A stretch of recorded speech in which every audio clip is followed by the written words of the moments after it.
Did you know that in the 1800s, Bentonville was home to the largest fruit distillery west of the Mississippi? Today, I'm connecting with Matt and Kyle from RG Macon and Carson because they're bringing that back. Can you give us a quick overview of your company and kind of how you got started? We wanted to start a historical preservation project for Macon and Carson. It was the original distillery in downtown Bentonville in 1893. It was not even 500 yards from where the courthouse is today on Town Branch. And so as a brand, we think that's important, right? To preserve a part of what is truly Bentonville history. And so they made brandy out of apples and other fruits. We were the largest apple growing region in the United States until probably the late 1920s. So it truly is a historical preservation project for us. So if you could just tell us a little more about the story behind your brand, you know, what would you guys say?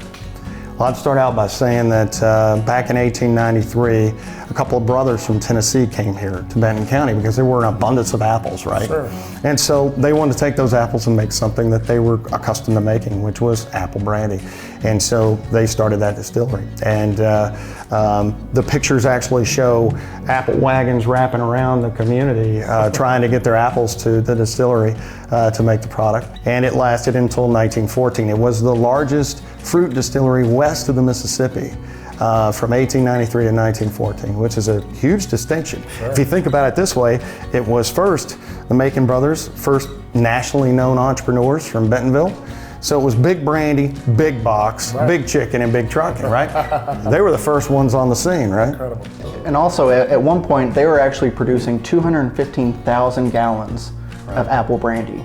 But of course, since this was a dry county, not a single drop could be sold here. That's right. Interesting. Well, now it can be, right?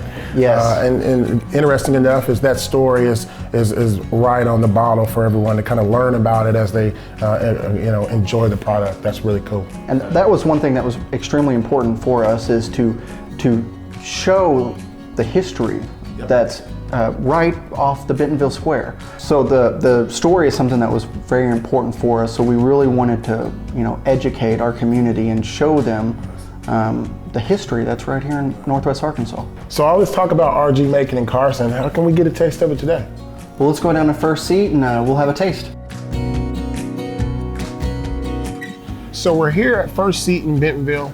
Kyle and Matt, let's talk about what we have here in front of us. Yeah, definitely. So that's our apple brandy. Now, the interesting part is that once it comes out of the distillation system, it's clear. Everything's clear. So where the color comes in is actually the aging process.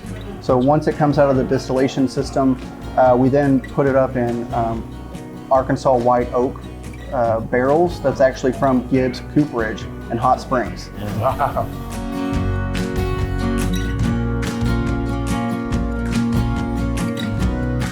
So let's go more into taste testing this thing.